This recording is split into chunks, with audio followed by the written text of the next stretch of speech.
السلام علیکم ورحمۃ اللہ وبرکاتہ۔ محترم حضرات، رمضان مبارک کی آمد ہے اور ہمارے لیے رمضان مبارک کے اندر بڑے اچھے مواقع بھی اس موجودہ حالات کے اندر مل سکتے ہیں۔ ہمیں گھبرانے کی بالکل ضرورت نہیں ہے۔ بڑے اچھے راستے پیدا فرما دیتے ہیں، جیسے مثال کے طور پر ابھی سب سے زیادہ مسئلہ ہمارے لیے تراویح کا بنتا ہے۔ ہم لوگ مسجدوں کے اندر جا کر تراویح کی نماز ادا کرتے ہیں۔ اب تراویح کی نماز ہم کو زیادہ تر اپنے گھروں کے اندر ادا کرنا ہے، تو کیوں نہ ہم لوگ اپنے گھروں کے اندر حافظ کا انتظام کیجیے اور اپنے گھر کو نورانی بنا دیجیے۔ اپنے گھر کے اندر اگر قرآن مجید ہوگا تراویح کے اندر، اللہ تبارک و تعالیٰ اور اس کی رحمت قرآن پڑھنے والوں کی طرف پوری طریقے سے متوجہ ہو جاتی ہے، فرشتوں کا نزول ہوتا ہے، بلائیں مصیبتیں دور ہوتی ہیں۔ خوش نصیب ہیں وہ لوگ کہ جن کے گھروں کے اندر حفاظ کرام ہیں، وہ یہ مسئلہ حل کر سکتے ہیں اور اپنے گھر کے اندر تراویح کی نماز اپنے بچے سے پڑھا کر برکتیں حاصل کر سکتے ہیں۔ اور میں سمجھتا ہوں کہ ایسا موقع شاید پھر کبھی نہیں آئے گا کہ ہمارے گھر کے اندر تراویح ہو رہی ہے، پورا قرآن پڑھا جا رہا ہے، تو گھبرانے کی بالکل ضرورت نہیں ہے۔ گھروں کے اندر ہم لوگ تراویح پڑھیں اور پورا کمل جو ہے تو قرآن پڑھیں، اور اپنے گھر کی مستورات کو پردے کے اندر رکھ کر بھی آپ نماز ان کے اندر ان کو بھی شامل کر سکتے ہیں، تو وہ بھی مستفید ہو جائے گی۔ رہا مسئلہ جو ہے اور دیگر نمازوں کا، تو وہ بھی زیادہ تر اپنی مسجد کے اندر ادا کریے، اور مسجد کے اندر جتنی ہم کو شاسن کی طرف سے، حکومت کی طرف سے جو اجازت ملی ہے، جتنے افراد کی مسجد کے اندر نماز پڑھنے کی، اتنے افراد ہی وہاں پر پڑھیں۔ گھروں کے اندر اذان دیجیے آپ، جس جگہ اذان ہوتی ہیں مصیبتیں پریشانیاں وہاں سے دور ہو جاتی ہیں، شیطان جو ہے اذان کی آواز سن کر بھاگ جاتا ہے۔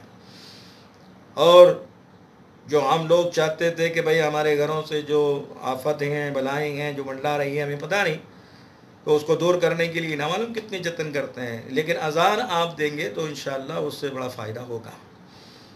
تو تراویح کی نماز بھی ادا کریے، اور 5 ٹائم کی نماز ہم سے اپنے گھروں کے اندر پڑھیے، اور صحت عامہ کی طرف جو حکومت کی طرف سے جو ہمیں کرونا وائرس کے تعلق سے حکم دیا گیا ہے، اس کا پورا پالن کیجیے۔ اپنے گھروں کے اندر زیادہ سے زیادہ وقت گزاریے، اور ڈسٹینسنگ کے ساتھ میں جو ہے تو وقت گزاریں، اور اس کا پورا خیال رکھیں۔ گھروں کے باہر بالکل جو ہے نکلیں نہیں۔ انشاءاللہ اللہ تبارک تعالی ہمارے لیے اس مصیبت کے اندر جو ہے راحتیں پیدا کرے گا۔ ان مع العسر یسرا، بے شک ہر مصیبت اور تنگی کے بعد اللہ آسانیوں کو پیدا فرماتا ہے۔ رمضان مبارک کے اندر انشاءاللہ ہمیں امید ہے کہ اللہ تبارک تعالی ہماری مصیبتوں کو، پریشانیوں کو دور کر دے گا، دور کرے گا۔ استغفار کی زیادہ سے زیادہ پابندی کیجیے، اور جو آیت کریمہ ہے اس کو پڑھیے، اور درود شریف 3 تسبیحات کا خاص طور سے ہم لوگ اہتمام کریں۔ میں سمجھتا ہوں کہ یہ اگر ہم نے آیت کریمہ اور استغفار اور درود شریف کا گھروں کے اندر ورد رکھا اور کروایا، تو ہمارے لیے جو مصیبتیں ہیں وہ دور ہو جائے گی، ملک سے بھی، پورے عالم سے بھی یہ بیماری وبا ختم ہو جائے گی۔ اور ساتھ کے اندر جو حضرات باہر گھوم رہے ہیں، میدانوں کے اندر جھمگٹا بنا کر بیٹھ رہے ہیں، جس سے شاسن پرشاسن پریشان ہیں، اور اس کے اندر سبھی شریک ہیں، چاہے ہندو ہو چاہے مسلمان ہو، انہیں چاہیے پوری طریقے سے حکومت کا ساتھ دیں، شاسن کے جو احکام ہیں اس کا پوری طریقے سے پالن کریں اور گھروں کے اندر ہی اپنا مسکن بنائیں۔ مجھے امید ہے کہ آپ لوگ اس کی پوری طریقے سے پابندی کریں گے، اور ساتھ ساتھ کے اندر غریبوں اور مسکینوں کا بھی خاص طور سے خیال رکھیں، اور اپنے پڑوسیوں کا سب سے پہلے خیال رکھیں۔ اگر اول وقت کے اندر آپ لوگوں نے اپنی زکوٰۃ دے دیے، اور یہ گھروں کے اندر بہت سے ایسے ہیں جو ابھی تک زکوٰۃ نہیں لیتے تھے، اگر ان کو آپ زکوٰۃ دے دیں تو کوئی حرج نہیں ہے، کیونکہ ابھی وہ فی الحال پوزیشن کے اندر نہیں ہے۔ تو اپنی زکوٰۃ سے، عطیات سے بھی آپ لوگ ابھی جو مصیبت ہیں اور جو لوگ اس مصیبت کے اندر مبتلا ہیں ان کا تعاون پوری طریقے سے کر سکتے ہیں۔ اللہ کے رسول صلی اللہ علیہ وسلم، امید ہے کہ آپ لوگ سب کریں گے، اور رمضان مبارک کا احترام کریے اور اس کے برابر روزے رکھیے، اور تلاوت قرآن بہت پابندی سے کیجیے۔ اللہ مجھے بھی عمل کی توفیق عطا فرمائے۔ وآخر دعوانا الحمدللہ رب العالمین۔ حضرت یہ جو صلاۃ کا مسئلہ ہے اور اذان کا مسئلہ ہے، اس پہ آپ کیا کہنا چاہیں گے؟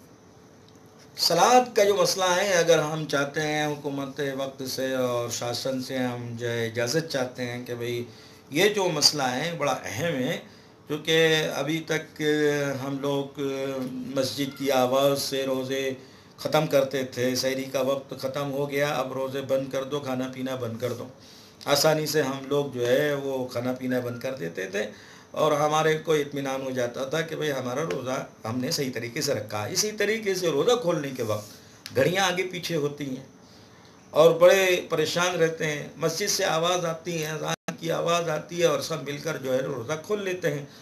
تو ہم شاسن سے چاہیں گے، گزارش کرتے ہیں کہ بھئی یہ کم سے کم یہ 2 وقت کی ہمارے کو مائک کی اجازت اگر مل جائے تو بڑا جو ہے تو فائدہ ہوگا، اور یہ ہماری جو پریشانی ہے اور روزے کا جو معاملہ ہے وہ دور ہو جائے گا۔ آپ کا نام ہے؟ میرا نام ہے رحمت اللہ قاسمی، دارالعلوم شیخ علی متقی، دارالقضاء برہان پور۔